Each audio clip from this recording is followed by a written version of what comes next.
الحمد للہ وکفا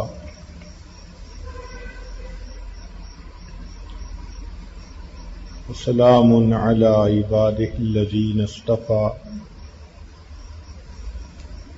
اما بعد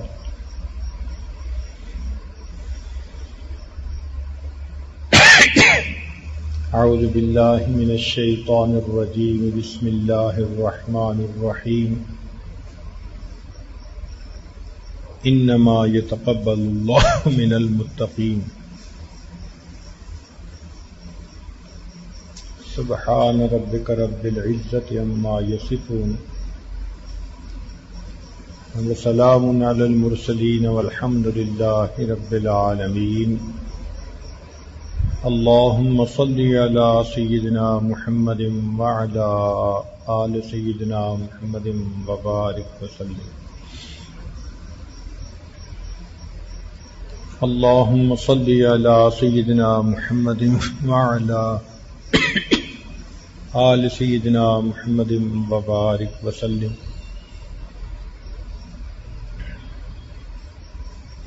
اللہم صل علی سیدنا محمد وعلی آل سیدنا محمد وبارک وسلم انما یتقبل اللہ من المتقین بے شک اللہ تعالی متقیوں ہی کے اعمال قبول فرماتے ہیں۔ لسان العرب میں ہے القبول من قبل الشیء، قبول ہوتا ہے کہ کسی چیز کو انسان پسند کر لے، جیسے قرآن مجید میں اللہ تعالیٰ ارشاد فرماتے ہیں اولئک الذین نتقبل عنہم احسن ما عملوا،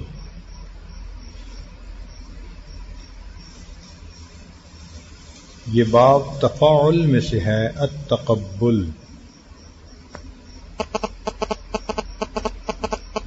انسان کو جب بھی کوئی چیز اچھی لگے، پسند آ جائے، حاصل کرنے کو جی چاہتا ہے۔ عام طور پر پسند آنے کی وجہ صفات ہوتی ہیں، جب کوئی چیز صفات والی ہو تو اچھی لگتی ہے،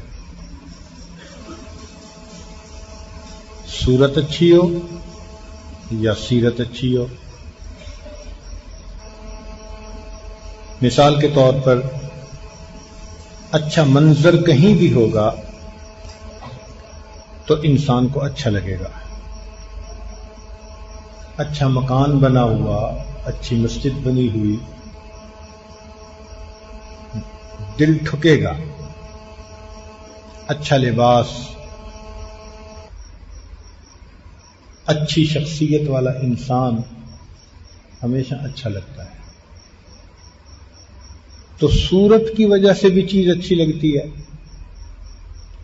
اور سیرت کی وجہ سے بھی چیز اچھی لگتی ہے۔ مثلا بعض کھلاڑی اپنے کھیل کے اندر دنیا میں نمایاں مقام حاصل کر لیتے ہیں، لوگ ان کے دیوانے، حالانکہ ان کی شکل دیکھنے والی بھی نہیں ہوتی، لیکن ان کے نمبر کی شرٹیں پہن کے پھر رہے ہوتے ہیں۔ تو چیز اچھی لگتی ہے، صورت اچھی ہو، سیرت اچھی ہو، اور اگر دونوں اچھی ہوں تو پھر تو نور و نلا نور۔ مگر یہ کوئی قاعدہ کلیہ نہیں ہے، کئی مرتبہ بغیر اچھی صورت اور سیرت کی بھی چیز پسند آ جاتی ہے۔ اس کی مثال قرآن عظیم الشان میں سے اللہ رب العزت نے حضرت موسیٰ علیہ السلام کو نبوت سے سرفراز فرمایا، حضرت ہارون علیہ السلام کو نبوت سے سرفراز فرمایا، اب حضرت موسیٰ علیہ السلام کو بچپن کے ایک واقعے کی وجہ سے گفتگو میں ذرا دشواری ہوتی تھی، انگارہ منہ پہ رکھ لیا تھا، اس لیے دعا مانگی تھی، رب اشرح لی صدری ویسر لی امری واحلل عقدۃ من لسانی یفقہوا قولی۔ تو قرآن مجید سے ثبوت مل رہا ہے کہ بولنے میں دشواری تھی، تنگی ہوتی تھی کئی مرتبہ۔ ان کے بالمقابل حضرت ہارون علیہ السلام وہ بڑے فصیح اللسان تھے، هو افصح منی لسانا، قرآن کی گواہی ہے۔ تو اب دیکھیے فصیح اللسان ہارون علیہ السلام ہے، لیکن اللہ رب العزت نے ہم کلامی کے لیے کن کو پسند کیا؟ وَكَلَّمَ اللَّهُ موسیٰ تکلیما، موسیٰ علیہ السلام کو پسند فرما لیا۔ یہ پسند کرنے والے کے اپنے اوپر منحصر ہوتا ہے۔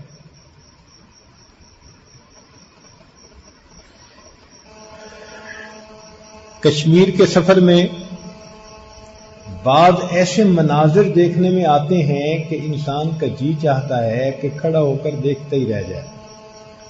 لیجینڈری بیوٹی، تصوراتی خوبصورتی دیکھنے کو ملتی ہے۔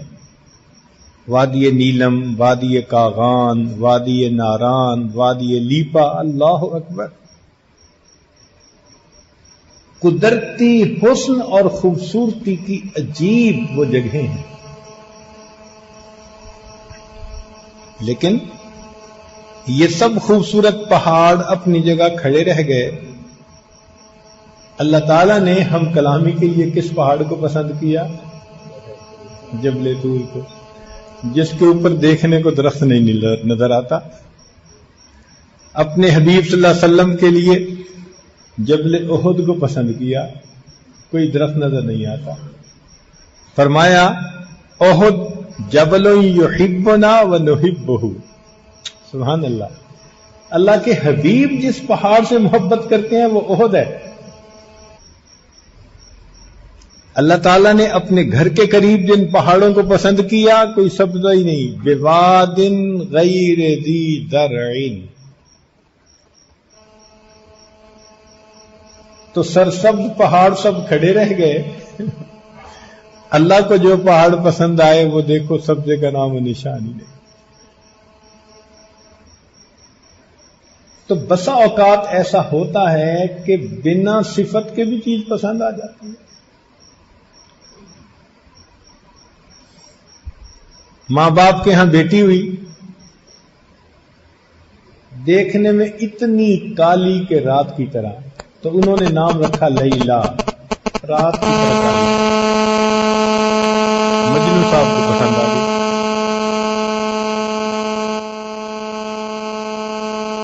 اس کے قصے دنیا میں مشہور۔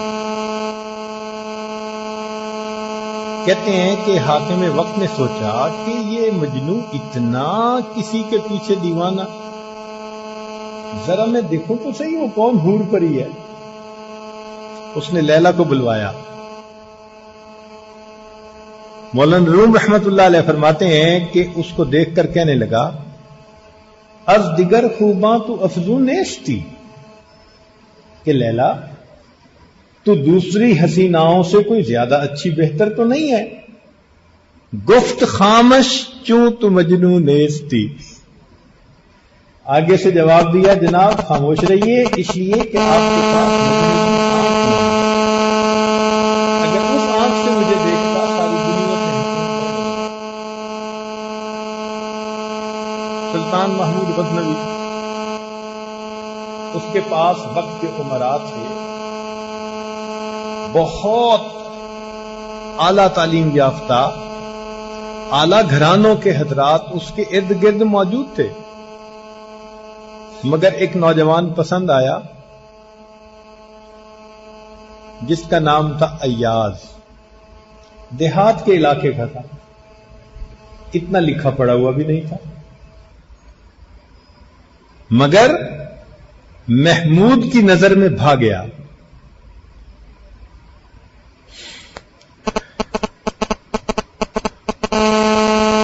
زندگی میں دیکھیں،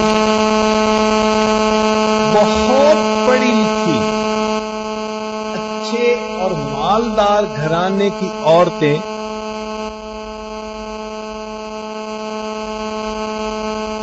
اچھے اور مالدار گھرانے کی لڑکیاں ان کو طلاق ہو جاتی ہے.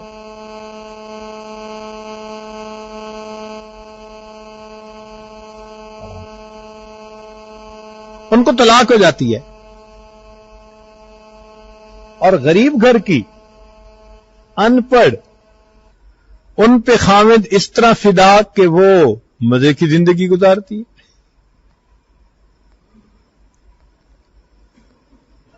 تو اس کا مطلب یہ ہوا کہ عمومی طور پر تو صفات کی وجہ سے پسند آتا ہے، مگر قاعدہ کلیہ یہ نہیں ہے.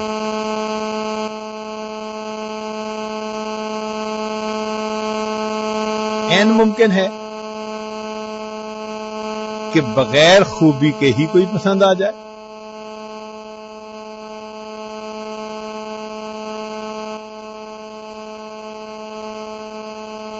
اب یہاں ذہن میں ایک بات آتی ہے کہ ہم جتنے اعمال کر رہے ہیں،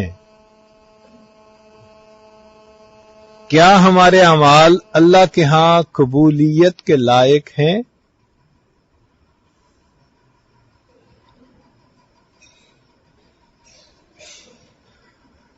ابن عطا اسکندری رحمت اللہ علیہ، یہ اسکندریہ مصر میں پیدا ہوئے، صاحب دل انسان تھے. انہوں نے جامعہ الازہر میں پڑھانا شروع کیا. الازہر یونیورسٹی کو جو پوری دنیا میں شہرت ملی وہ ان اساتذہ کی وجہ سے ملی. وہ ایک عجیب بات فرماتے ہیں، ان کے حکم پر ایک مستقل کتاب ہے، حکمت بھری باتیں. فرماتے تھے ربما فتح لك باب الطاعة وما فتح لك باب القبول. کئی مرتبہ ایسا بھی ہوتا ہے کہ تمہارے اوپر عمل کا دروازہ تو کھول دیا جائے لیکن قبولیت کے دروازے کو نہ کھولا جائے.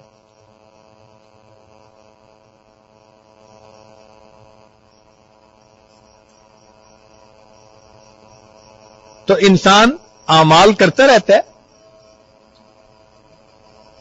لیکن قبولیت نہیں ہوتی.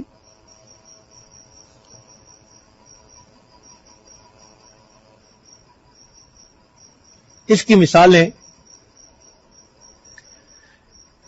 شیطان ابلیس نے مردود ہونے سے پہلے اتنی عبادت کی کہ زمین کے کوئی چپا ایسا نہیں جس پہ سجدہ نہ کیا ہو. ہزاروں سال عبادت کی لیکن نتیجہ کیا نکلا؟ اللہ تعالیٰ نے ارشاد فرمایا فَاخْرُجْ مِنْهَا فَإِنَّكَ رَجِيمٌ، میرے دربار سے نکل جا، تو مردود ہے. تو انجام برا ہوا. ہزاروں سالوں کی عبادت کو ٹھوکر مار دی گئی. انسانوں میں دیکھیں، بلم باور بنی اسرائیل کا بڑا عبادت گزار، 300 سال اس نے عبادت کی، حتیٰ کہ مستجاب الدعوات بندے کے درجے اور رتبے تک پہنچ گیا. جو دعا کرتا تھا قبول ہوتی تھی، جو دعا کرتا تھا قبول ہوتی تھی. لیکن بالآخر ایسی غلطی کی.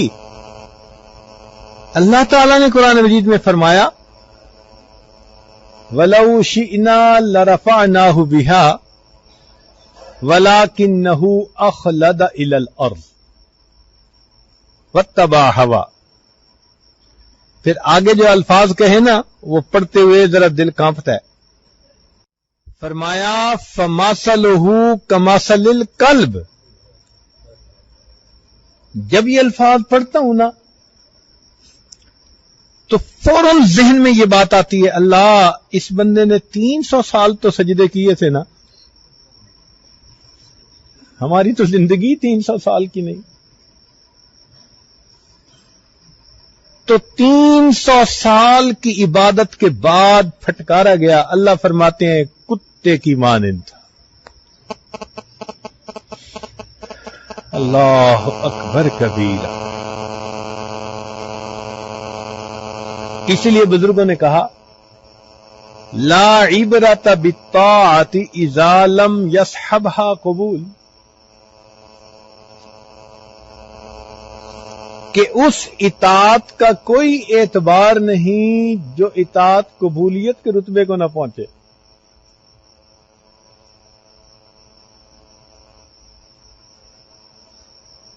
لیس کل طاعت سبیلا الی مثوبۃ اللہ ورضوانہ. ہر طاعت اور نیکی اللہ رب العزت کی رضا کے درجے تک نہیں پہنچ پاتی.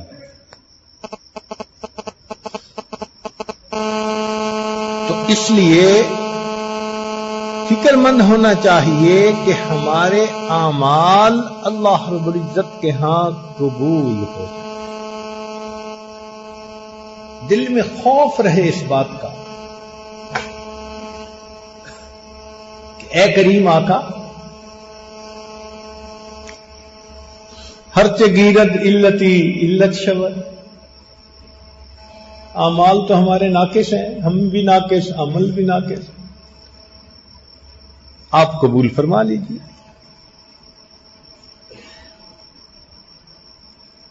ہمارے بزرگوں نے ایک عجیب بات کہی ہے. فرمایا لولا جمیل سترہ لم یکن عملا اہلا للقبول. اگر اللہ رب العزت کی ستاری کا مسئلہ نہ ہوتا تو بندے کا کوئی عمل قبولیت کے لائق نہ ہو سکتا.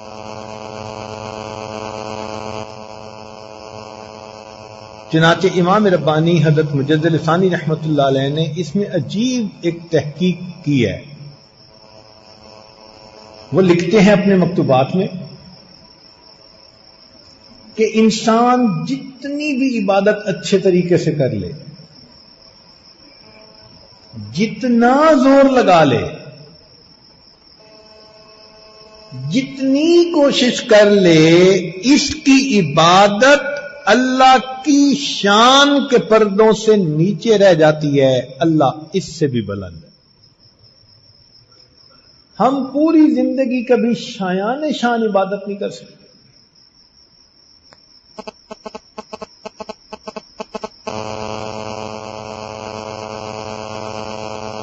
سید الاولین والآخرین،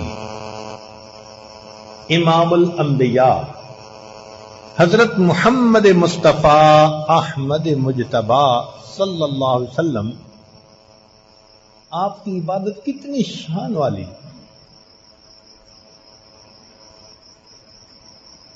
لیکن آپ کی عمر مبارک کی اللہ نے قسم کھائی. آپ کی شان قرآن نے بیان فرمائی.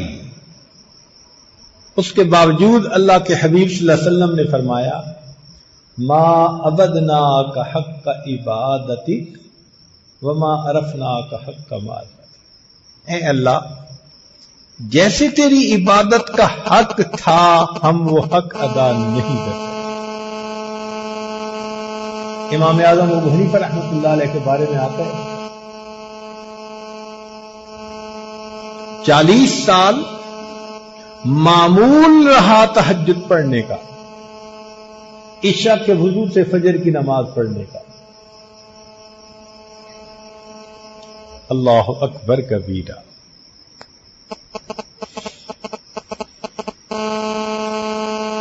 پھر حرم کی زیارت کے لیے گئے.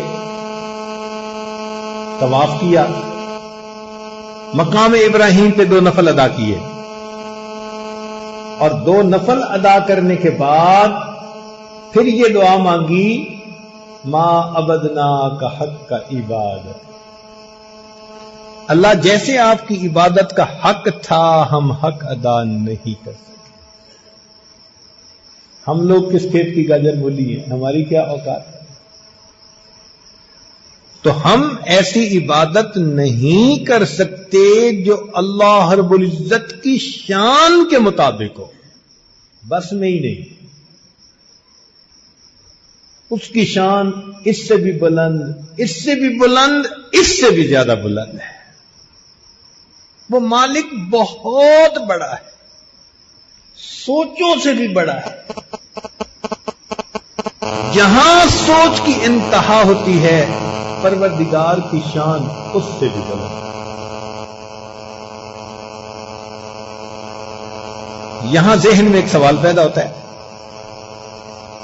کہ جب اللہ تعالی کی شان اتنی بلند ہے کہ ہم شایان شان عبادت کر ہی نہیں سکتے، تو پھر عبادت میں اجر کیسے ملے گا؟ علماء نے اس کا جواب دیا، اس کی مثال یوں سمجھیں کہ آپ اپنے بیٹے کو پہلے دن سکول چھوڑ کے آئے، وہ دوپہر کو واپس آیا، کہتے ابو میں نے گنتی لکھنی سیکھی ہے، بھئی تختی دکھاؤ۔ وہ تختی دکھاتا ہے، جا بجا سیاہی کے دھبے لگے ہوئے ہیں، ٹیڑھی لکیریں، اور کچھ لکھا ہوا ہے جو سمجھ نہیں پڑتا۔ مگر آپ بچے کی حوصلہ افزائی کے لیے جیب سے پیسے نکال کے اس کو آئس کریم لے کے دے دیتے۔ اب یہ آئس کریم اس کی خوش خطی کا بدلہ نہیں ہے، آپ کی محبت کا اظہار۔ ہمیں جو عبادتوں کے اوپر کوئی اجر ملتا ہے وہ ہماری عبادت کی اچھائی کی بات نہیں ہے۔ ان اللہ بالناس لرؤوف الرحیم، وہ پروردگار اپنے بندوں پر رؤوف ہے، رحیم ہے۔ جب وہ دیکھتا ہے کہ کوششیں تو کرتے پھرتے ہیں، جیسے بھی عمل ہوتے ہیں قبول فرما لیتا ہے۔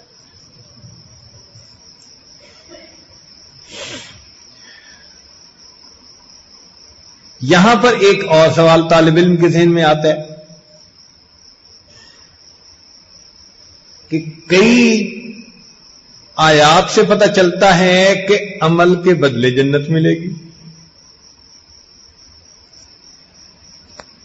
چنانچہ اللہ تعالیٰ ارشاد فرماتے ہیں تلک الجنۃ التی اورثتموہا بما کنتم تعملون، یہ جنت ہے، اس کا وارث ہم نے تمہیں بنایا کیونکہ تم اچھے عمل کرتے تھے، تو عملوں سے جنت ملے گی۔ ایک جگہ اللہ تعالیٰ ارشاد فرماتے ہیں ادخلوا الجنت بما کنتم تعملون، جنت میں داخل ہو جاؤ اس لیے کہ تم عمل اچھے کرتے تھے۔ اور اگر حدیث مبارکہ پر غور کریں تو حدیث مبارکہ میں ہے لن يدخل احد الجنت بعملہ، تم میں سے کوئی بھی بندہ اپنے عملوں کی وجہ سے جنت میں نہیں جائے گا۔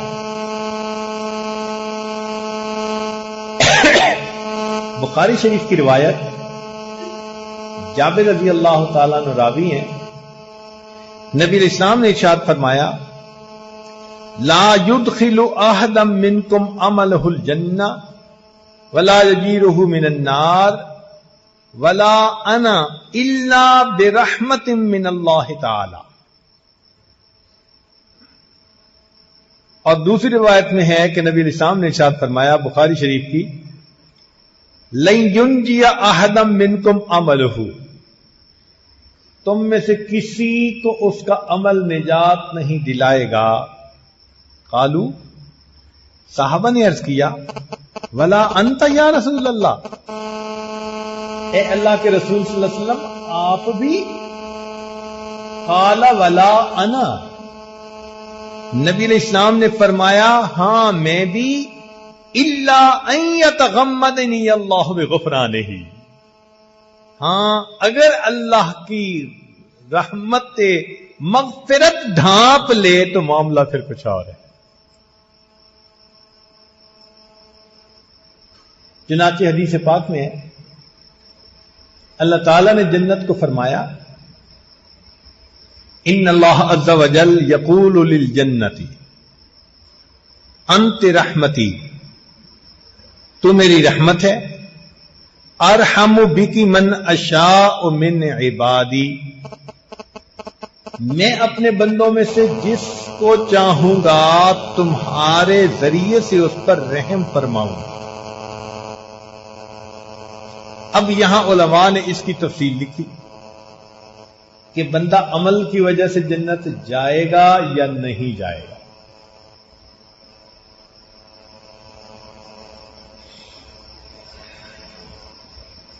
حافظ ابن رجب حنبلی فرماتے ہیں کہ ان عمل الانسان لا ينجيه من النار ولا يدخله الجنہ،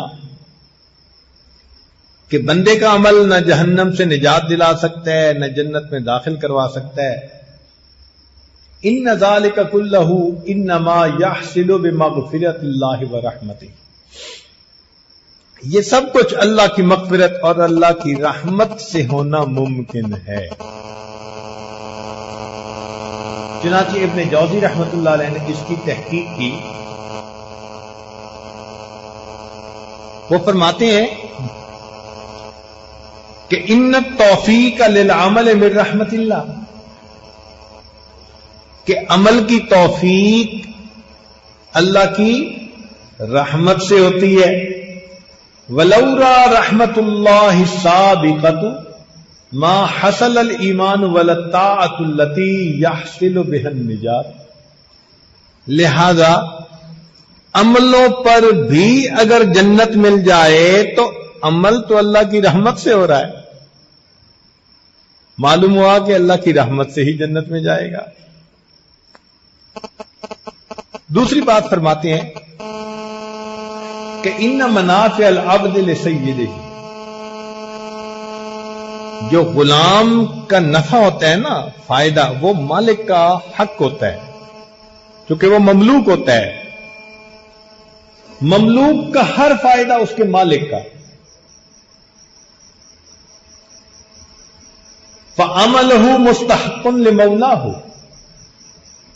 فمہما، جو بھی انعم علیہ من الجزاء فہو من فضلہ، اب غلام کو اگر کوئی کام کرنے پر مالک انعام دے دے تو وہ اس کی اجرت نہیں ہوتی، وہ مالک کا احسان ہوتا ہے۔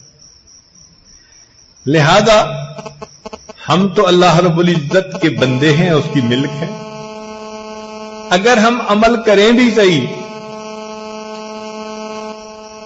تو چونکہ اللہ کی ملک ہے یہ عمل اللہ کے، اگر اللہ جنت بھی دے دیتے ہیں تو یہ جنت ہمارا حق نہیں بلکہ اللہ کا فضل ہوا کرتا۔ پھر ایک تیسری دلیل بتاتے ہیں، ان اعمال الطاعت کان فی زمن یسیر والثواب لا ينفد فالانعام الذي لا ينفد في جزاء ما ينفد بالفضل لا بمقابلۃ الاعمال، ہمارے اعمال جو ہیں محدود وقت میں محدود اعمال ہیں، لیکن ان پر اگر جنت ملے گی تو وہ ہمیشہ ہمیشہ کے لیے۔ اب محدود عملوں پر لامحدود اجر، یہ عملوں کے بدلے تو نہیں نہ ہو سکتا، یہ تو پھر اللہ کی رحمت سے ہی ہو سکتا ہے نا۔ اور اس مضمون کی وضاحت ایک حدیث پاک سے ہوتی ہے جس کو حاکم نے جابر رضی اللہ تعالیٰ عنہ سے روایت کیا جبریل علیہ السلام سے یہ مرفوع حدیث مروی ہے، انہوں نے بتلایا نبی علیہ الصلوۃ والسلام کو، ان عابدن عبد اللہ علی رأس الجبل فی البحر 500 سنۃ، ایک عبادت گزار بندے نے ایک پہاڑ کی چوٹی کے اوپر 500 سال تک عبادت کی۔ 500 سال، اللہ اکبر کبیرہ۔ ثم سأل ربہ ان یقبضہ ساجدہ، پھر اس نے دعا مانگی کہ اللہ مجھے سجدے میں موت عطا کر دینا۔ یہ دعا قبول ہو گئی، چنانچہ اس کو دفن کر دیا گیا۔ قال جبریل علیہ السلام نے بتلایا، فنحن نمر علیہ اذ ہبتنا و اذ ارجنا، جب ہم آسمان پہ جاتے اور نیچے آتے ہیں تو اس کے قریب سے ہم گزرتے ہیں۔ ونجد فی العلم، اور ہمارے علم میں یہ بات آئی ہے، انہ یبعث یوم القیامہ، اس 500 سال عبادت کرنے والے بندے کو قیامت کے دن کھڑا کیا جائے گا۔ فیوقف بین یدی اللہ عز وجل، اللہ رب العزت کے سامنے پیشی ہوگی۔ فیقول الرب عز وجل، اللہ تعالیٰ فرمائیں گے، ادخلوا عبدی الجنت برحمتی،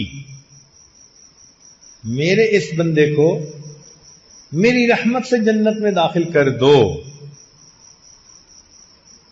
فیقول العبد یا ربی بعملی،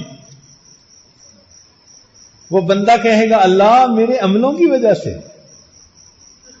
یفعل ذلک 3 مرات، 3 مرتبہ ایسا ہوگا، اللہ فرمائیں گے میری رحمت سے جنت داخل کر دو، وہ کہے گا میرے عملوں کی وجہ سے، اللہ فرمائیں گے میری رحمت سے داخل کر دو، وہ کہے گا میرے عملوں کی وجہ سے۔ جب 3 مرتبہ ہوگا، ثم یقول اللہ للملائکہ، پھر اللہ تعالی ملائکہ کو حکم فرمائیں گے، قائسو عبدی بنعمی علیہ و بعملہ،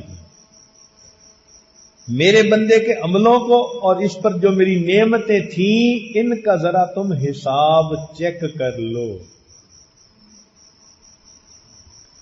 فَيَجِدُونَ نِعْمَةَ الْبَصَرِ قَدْ أَحَاطَتْ بِعِبَادَةِ 500 سَنَةً،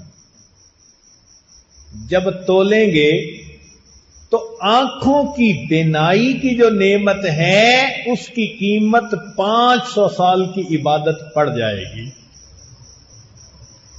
وَبَقِيَتْ نِعْمَةَ الْجَسَدِ لَهُ، جسم کی باقی ساری نعمتیں اس کے علاوہ ہوں گی۔ فیقول، اللہ فرمائیں گے، ادخلوا عبدی النار، میرے بندے کو جہنم میں داخل کر دو۔ فیجر الی النار، فرشتے اس بندے کو گھسیٹنے لگیں گے جہنم کی طرف۔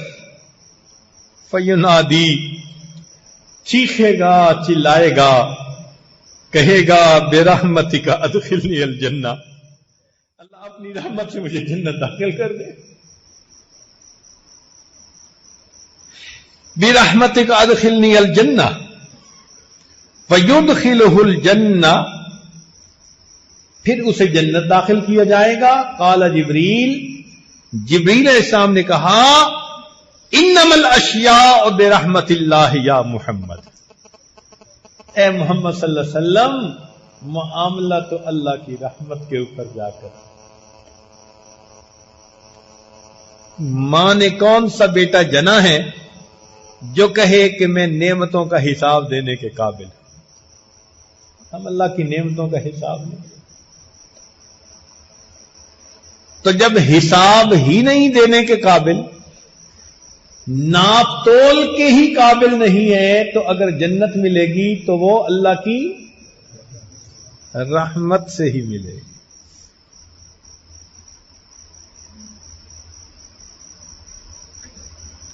اگر اللہ تعالی ہمارے عملوں کو پکڑنے پہ آ جائے، اللہ اکبر، فرمایا وَلَوْ يُؤَاخِذُ اللَّهُ النَّاسَ بِمَا كَسَبُوا، اگر اللہ پکڑنے پہ آ جائے جو تم عمل کرتے ہو، مَا تَرَكَ عَلَى ظَهْرِهَا مِن دَابَّةٍ، زمین کی پیٹھ کے اوپر کوئی جاندار باقی نہیں بچے گا۔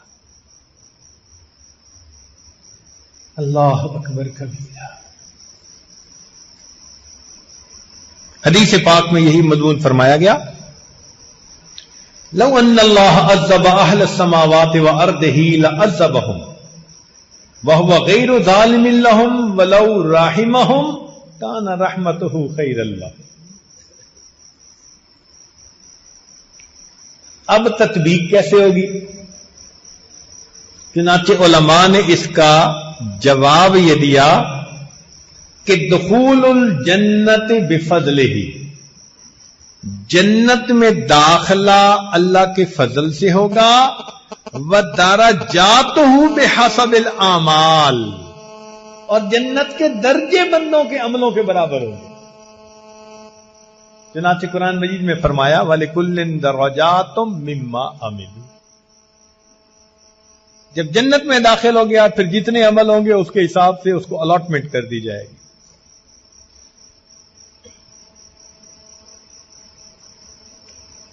دل میں یہ بات آتی ہے کہ جب معاملہ قبولیت کے اوپر ہے تو ہمیں کیسے پتہ چلے کہ ہمارے عمل اللہ کے ہاں قبول ہیں یا نہیں؟ دل میں ایک سوچ پیدا ہوتی ہے نا۔ چنانچہ علماء نے قبولیت کی علامات لکھی ہیں کہ جن کی وجہ سے انسان کے اعمال مقبول بنتے ہیں۔ سب سے پہلی علامت موافقت العمل لما جاء بہ الشرع وصحت بہ السنت، کہ جو بھی عمل انسان کرے شریعت اور سنت کے وہ مطابق ہو۔ اس کو کہتے ہیں میزان الاعمال فی ظاہرہا، ظاہر میں ایک کسوٹی تولنے کی۔ مثال، ایک دن بڑی کیفیت بنی ہوئی ہے، صوفی صاحب کہتے ہیں جی میں فجر کی تو 4 رکعت پڑھوں گا، اللہ کے ہاں مردود، پڑھا قرآن ہے، پڑھی نماز ہے، کیے سجدے ہیں، مگر لات مار دیں گے اس کو۔ کیوں؟ اس لیے کہ یہ سنت کے مطابق نہیں، شریعت کے مطابق نہیں۔ تو کوئی بھی عمل جو ظاہر میں سنت کے مطابق نہیں، اللہ رب العزت اس کو قبول نہیں فرمائیں گے۔ نبی علیہ السلام نے ارشاد فرمایا من احدث فی امرنا ھذا ما لیس منہ فہو رد، جو ہمارے اس دین کے اندر نئی چیز بدعات کو پیدا کرے ان کو رد کر دیا جائے گا۔ اس لیے عمل ہمیشہ شریعت اور سنت کے مطابق ہونا چاہیے۔ ہمارے مشائخ فرماتے ہیں کہ ہمارے سالک کا سلوک اتباع سنت کے ذریعے سے طے ہوتا ہے، ہر عمل سنت کے مطابق۔ امام ربانی مجد الثانی رحمت اللہ علیہ فرماتے ہیں سنت کے اہتمام کے بارے میں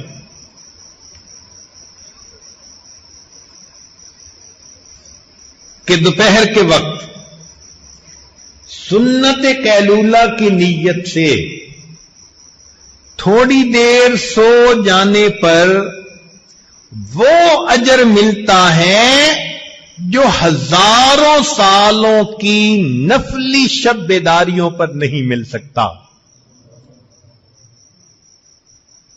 سنت کا کیا اہتمام انہوں نے سمجھایا۔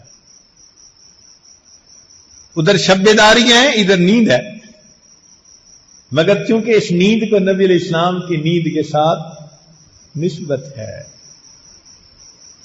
فرمایا دوپہر کے وقت قیلولہ کی نیت سے تھوڑی دیر کے لیے سو جانا، اس پر وہ اجر ملتا ہے ہزارہا سال کی شب بیداریوں پر بھی وہ نہیں مل سکتا. چنانچہ ہمارے اکابرین میں مولانا یحییٰ رحمت اللہ علیہ فرمایا کرتے تھے کہ سنت طریقے پر پیشاب پاخانہ کر لینے پر وہ اجر ملتا ہے جو خلاف سنت طریقے پر نفلیں پڑھنے پر بھی نہیں مل سکتا. تو پہلی بات کیا کہ ہمارا عمل شریعت و سنت کے مطابق. امام ربانی مجدد ثانی رحمۃ اللہ سنت کے اتنے پابند تھے کہ ایک مرتبہ دانت میں درد تھا تو آپ نے ایک سالک کو کہا بھائی لونگ لے کے آؤ. اس زمانے میں لونگ چبا لیتے تھے تو اس سے تھوڑا درد میں کمی ہو جاتی تھی. وہ لونگ لے کے آیا, اس نے دے دیا. حضرت کی نظر پڑی اور گنے تو وہ طاق عدد نہیں تھے, آڈ نمبر نہیں تھے, 3 5 7. حضرت نے فرمایا صوفی بنے پھرتے ہیں اور ان کو اتنا ہی پتا نہیں ہے کہ اللہ جمیل کہ اللہ وطر و یحب الوطر. اللہ تعالیٰ خود بھی ایک ہے اور طاق عدد کو اللہ پسند فرماتا. جب یہ بات حدیث میں آ گئی تو تم نے اس کی رعایت کیوں نہ کی؟ اب بتائیں کہ یہ لونگ لانا کتنا چھوٹا سا عمل نظر آتا ہے, اس میں بھی سنت کی اتباع.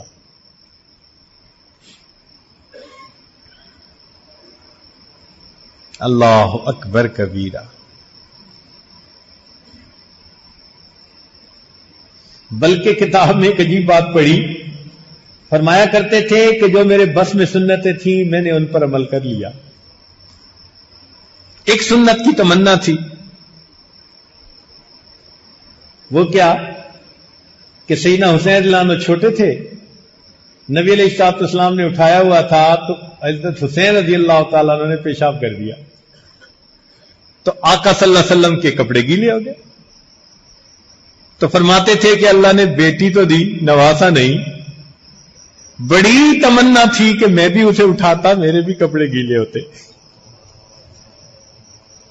مگر بیٹا نہ ہوا.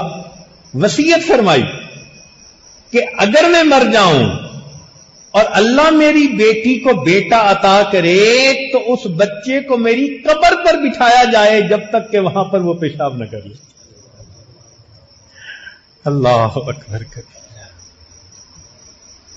سنت کا کیا اہتمام ان کے دل کے اندر ہوگا. ابن عمر رضی اللہ تعالیٰ عنہ سے جا کے سیکھو نا. سواری پہ سوار ہیں, فاصلہ طے ہو رہا ہے, کھڑی کر کے نیچے اترتے ہیں, ایک درخت کے نیچے جا کر بیٹھتے ہیں, اٹھ کے آ کے چل کے پھر سفر شروع. پوچھنے والے نے کہا حضرت جب قضاء حاجت کی ضرورت نہیں تھی رکے کیوں, وقت کیوں لگایا؟ فرمایا میں نے اپنے آقا صلی اللہ علیہ وسلم کو دیکھا, محبوب نے یہاں سواری روکی تھی, یہاں بیٹھے تھے, فارغ ہوئے تھے, وہ مجھے حاجت نہیں تھی, میرا جی چاہا میں وہی کروں جو میرے آقا نے کی.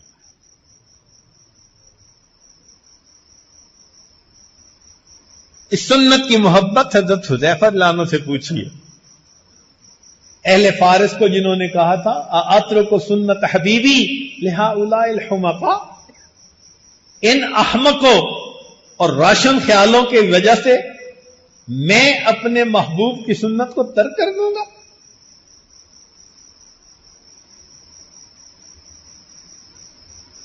تو قبولیت کی پہلی یعنی جو وجہ ہے وہ کیا ہے کہ ظاہر میں وہ عمل سنت کے مطابق ہونا چاہیے.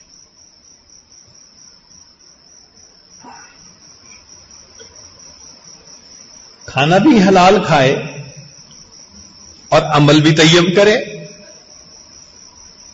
ان اللہ طیب لا یقبل الا طیبا.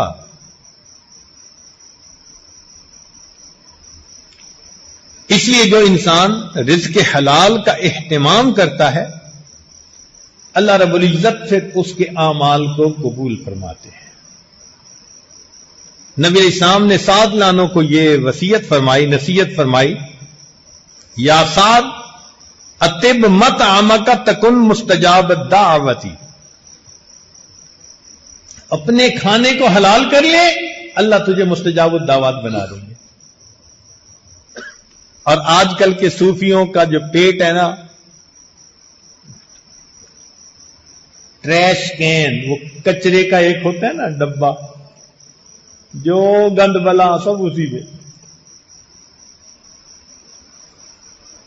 صوفی کا پیٹ کوئی تیلی کا کولو تو نہیں ہے نا، کولو میں جو ڈالو وہ پیستا ہے۔ صوفی کا پیٹ جو ڈالو پیسنا ہے اس میں، حرام حلال کی پرواہ نہیں، بس لذت کا شوق ہے، جی مجھے پیزا کھانے کا شوق ہے، بھاگتے ہیں شہر کی طرف، میکڈونلڈ کی طرف، KFC کی طرف۔ یہ باہر سے آئی ہوئی کمپنیاں کیا ڈالتی ہیں اللہ جانے، حلال پیسے خرچ کر کے حرام کھاتے ہیں۔ ہم تو نہیں اس کے بارے میں جانتے نا، اللہ جانے کیا ہے۔ تحقیق کس کو ہے؟ ذکر و سلوک سیکھنا ہے تو حلال کا اہتمام کرنا پڑے گا۔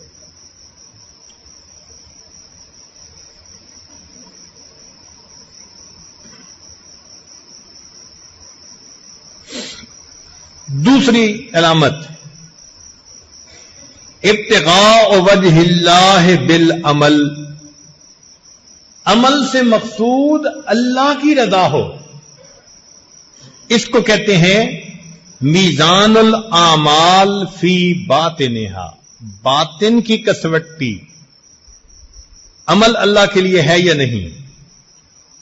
چنانچہ طبرانی شریف کی روایت، ان اللہ لا يقبل من العمل الا ما كان خالصا وابتغی بہ وجہہ،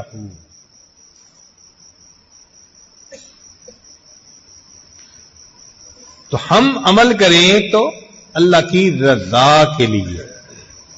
اسی امام بخاری رحمۃ اللہ علیہ نے بخاری شریف کی ابتدا انما الاعمال بالنیات سے کی، نیت کے اوپر دار و مدار۔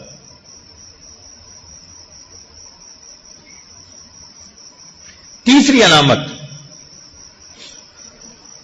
زیادت الاعمال والترقی فی الاحوال، کہ جب بندے کا عمل اللہ کے ہاں قبول ہوتا ہے نا تو اس میں پھر اللہ تعالیٰ بندے کو وجد، لذت، شوق، ذوق عطا فرما دیتے ہیں۔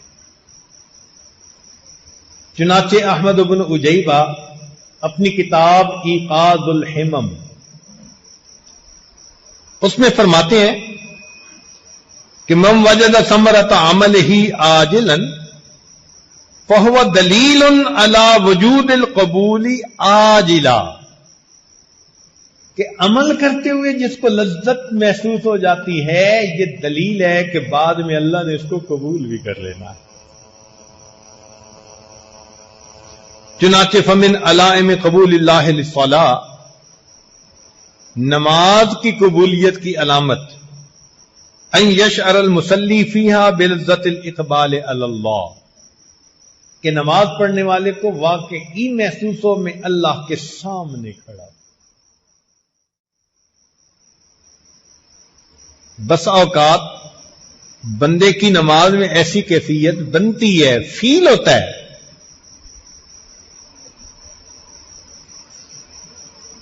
علائم قبول اللہ لمناسک الحج، حج کے مناسک کی قبولیت کی علامت یہ ہے، ان تقطعہ عن مشاغل الدنیا وہمومہا، کہ جو بندہ حج کے لیے جاتا ہے تو دل وہاں جا کر پیچھے سے کٹ جاتا ہے، اور اگر پیچھے دل اٹکا رہے، ایک طواف کیا کعبے کا اور 10 طواف کیے بازار کے۔ چنانچہ حاجی صاحب کو حرم میں کہاں دعا قبول ہوتی ہے اس کا پتہ نہیں ہوتا، گھڑیوں کی قیمت کا پتہ ہوتا ہے کہ کس گھڑی کی قیمت کتنی، دکانوں کے چکر۔ فمن علائم قبول اللہ لتلاوت القرآن، اور تلاوت قرآن کی قبولیت کی علامت یہ ہے ان یشعر انہ ماثل بین یدی اللہ، کہ تلاوت کرنے والی کی کیفیت ایسی ہو کہ جیسے میں اپنے پروردگار سے ہم کلامی کر رہا۔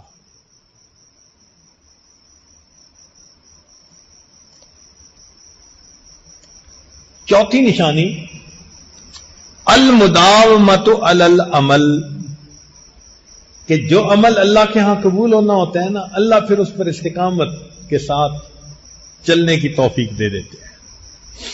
اللہ اس عمل کو آنے والوں میں جاری فرما دیتے ہیں۔ ہمارے بزرگوں نے اس کو شارٹ کٹ یوں کیا کہ اے دوست، تیرا ایک نماز پڑھنے کے بعد دوسری نماز کے لیے مسجد میں آ جانا تیری پہلی نماز کی قبولیت کی دلیل ہے۔ قبول کیا تو آنے دیا ہے نا، ناراض ہوتے تو آنے ہی نہ دیتے۔ آپ خود دیکھیں، بندہ جس سے ناراض ہوتا ہے اس کو گھر آنے سے روک دیتا ہے، باپ بیٹے کو گھر آنے سے روک دیتا ہے، بھائی بھائی کو روک دیتا ہے، خاوند بیوی کو روک دیتا ہے۔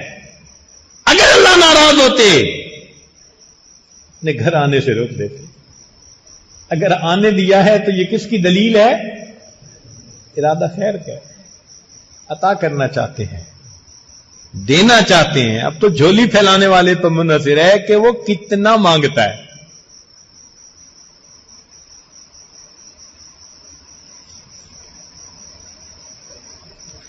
پانچویں چیز جس کی وجہ سے اعمال قبول ہوتے ہیں، التقوی۔ جو انسان جتنا متقی ہوگا اتنے اس کے عمل اللہ کے ہاں انما یتقبل اللہ من المتقی۔ چنانچہ امام العلماء والصلحاء حضرت خواجہ محمد بن مالک صدیقی رحمت اللہ علیہ کا تقوی حیران کن تھا۔ حضرت سردی گرمی ہاتھ میں چھتری رکھتے تھے، علماء حیران تھے، بھئی گرمیوں میں تو چھتری کی کوئی وجہ سمجھ میں آتی ہے، سردی کے موسم میں چھتری؟ تو ایک عالم نے پھر پوچھا، حضرت سخت سردی میں بھی چھتری ہر وقت ہاتھ میں؟ تو حضرت نے فرمایا کہ چونکہ آپ عالم ہیں، آپ کا ذہن صاف کرنا ضروری ہے، مجھے نہ گرمیوں میں ضرورت اس کی نہ سردیوں میں، میں اس کو ہاتھ میں اس لیے رکھتا ہوں کہ راستہ چلتے ہوئے اگر دائیں سے عورتیں آ رہی ہوتی ہیں تو میں چھتری یوں کر لیتا ہوں، میں عورتوں کے کپڑے کو ہی نہیں دیکھتا، اور بائیں سے آ رہی ہوتی ہیں تو میں چھتری کو یوں کر لیتا ہوں۔ لوگوں کی نظر میں وہ سر کا سایہ ہے، میری نظر میں غیر محرم سے نظر کی حفاظت کا ذریعہ ہے۔ اللہ اکبر، اتنا غیر محرم سے نظر کی حفاظت۔ اور جب غیر محرم سے نظر کی حفاظت کی جائے تو اللہ کیا دیتے ہیں؟ حدیث پاک میں آتے ہیں اللہ اس کو حلاوت ایمان عطا فرما دیتے ہیں۔ چنانچہ حضرت کی عادت تھی کہ نماز کی جماعت خود کرواتے تھے، اور کئی مرتبہ ایسا ہوتا کہ تکبیر ہو جاتی اور تھوڑے سے توقف کے ساتھ پھر آپ تحریمہ باندھتے، جیسے 20 سیکنڈ، آدھا منٹ، تھوڑا سا وقفہ کئی دفعہ ہو جاتا۔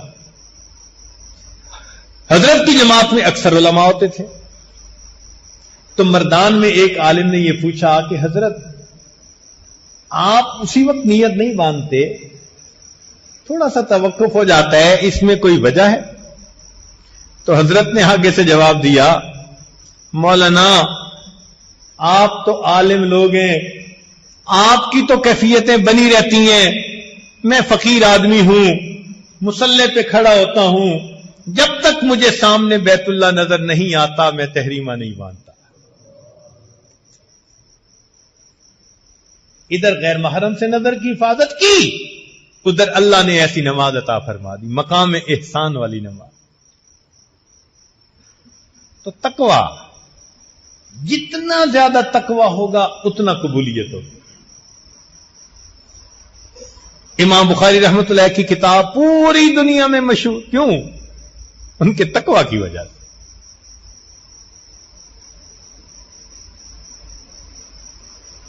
ہمارے اکابر علماء دیوبند، ان کی محنت اللہ کے ہاں قبول کہ آج دارالعلوم کو پوری دنیا کے اندر شہرت تقوی کی وجہ سے۔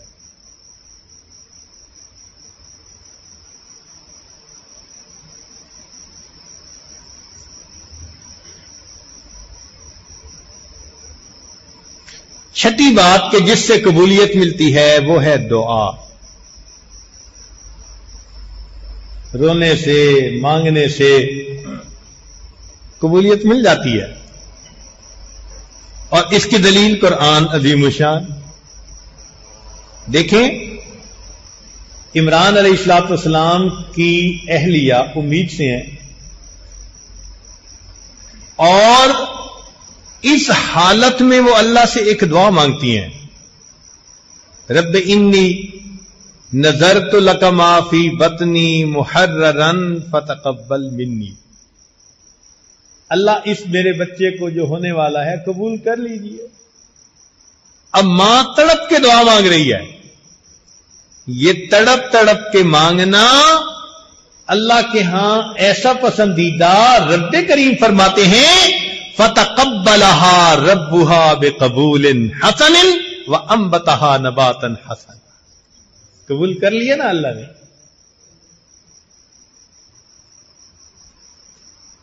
ہم اوپر کی جتنی علامات کو دیکھیں تو سمجھ میں یہ آتا ہے کہ سوائے دعا کے ہمارے پلے اور کچھ نہیں ہے۔ بس ہم دعا مانگیں کہ اللہ آپ رحمت کر دیجئے اور ہمارے ان ٹوٹے پھوٹے عملوں کو قبول فرما لیجیے۔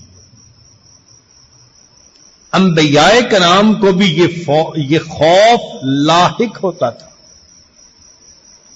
چنانچہ ابتحال الانبیاء الی اللہ بان یرزقہم القبول، انبیاء کو بھی یہ خوف دامنگیر رہتا تھا۔ سنیے، ابراہیم علیہ السلام اللہ کے خلیل ہیں، قرآن مجید میں ہے وَإِذْ يَرْفَعُ إِبْرَاهِيمُ الْقَوَاعِدَ مِنَ الْبَيْتِ وَإِسْمَاعِيلُ، یاد کر اس وقت کو جب ابراہیم اور ان کے بیٹے اسماعیل نے میرے گھر کے قاعدے، بنیادوں کو بلند کیا، تو اس وقت انہوں نے کیا کہا؟ ربنا تقبل منا۔ دیکھا فکر کیا لگی ہوئی ہے کہ اے اللہ اس عمل کو ہم سے قبول فرما لے۔ دعا مانگتے ہیں رب اجعلنی مقیم الصلاۃ ومن ذریتی ربنا وتقبل دعا۔ دیکھا تک قبولیت کی ہے نا فکر۔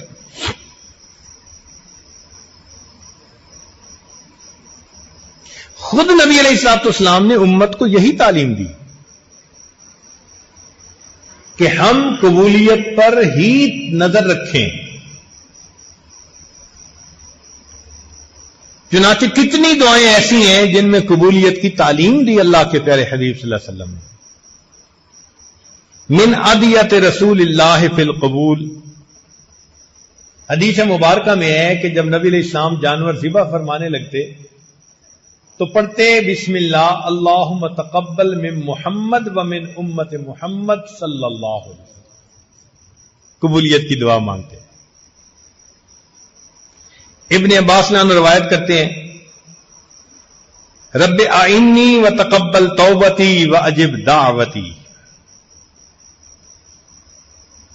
دوسری روایت ہے ام سلمہ رضی اللہ تعالی عنہا سے، فرماتی ہیں کہ نبی علیہ السلام نے دعا مانگی اللہم تقبل حسناتی، اے اللہ میرے نیک عملوں کو قبول فرما لیجیے۔ ابن عباس عنہ کی روایت ہے کہ نبی علیہ السلام افطار کے وقت دعا مانگتے تھے اللہم لک صمت وعلی رزقک افطرت فتقبل منی، یعنی قبولیت کی فکر۔ ام سلمہ رضی اللہ عنہا روایت کرتی ہیں کہ نبی السلام نے دعا مانگی، اللہم انی اسألک علما نافعا ورزقا طیبا وعملا متقبلا، مقبول عمل۔ اب یہ جتنا کچھ ہم نے سنا،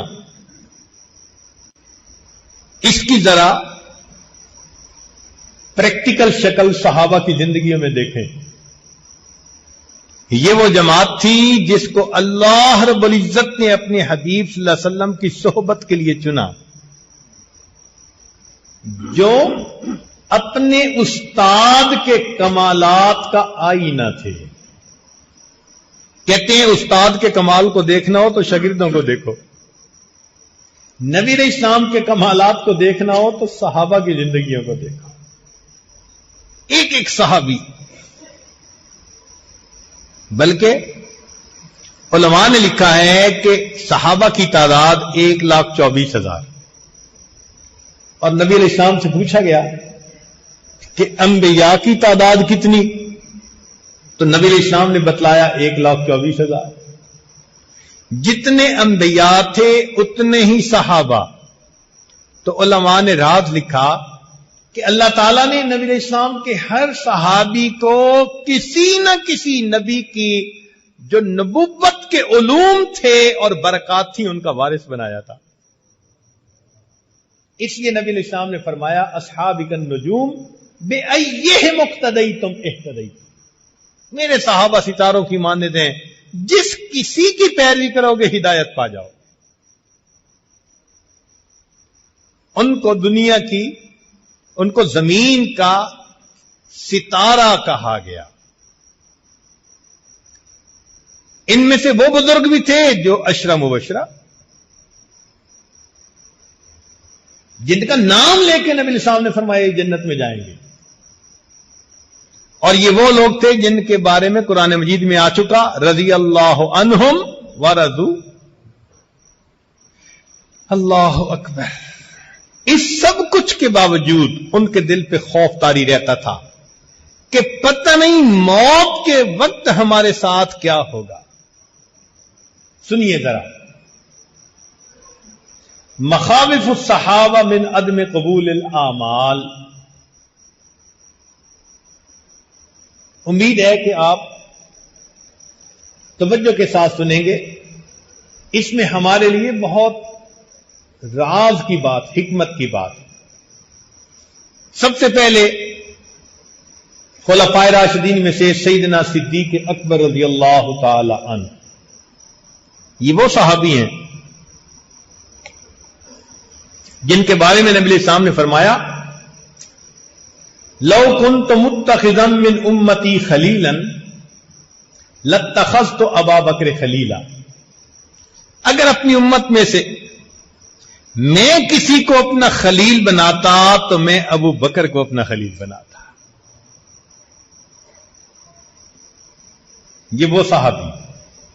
ابو سعید خدری رضی اللہ عنہ فرماتے ہیں ان اہل الدرجات العلی لیراہم من تحتہم کما ترون النجم طالع فی افق السماء، کہ جنت میں جنتی جائیں گے تو نیچے والے اوپر والوں کو اس طرح دیکھیں گے جیسے زمین والے ستاروں کو دیکھتے ہیں۔ وَإِنَّ أَبَا بَكْرَ وَعُمَرْ مِنْهُمْ وَأَنْعَمَا، ابو بکر اور عمر ان میں سے ان سے بھی اونچے ہیں۔ ان کو علماء نے ہم خانہ رسول کہا۔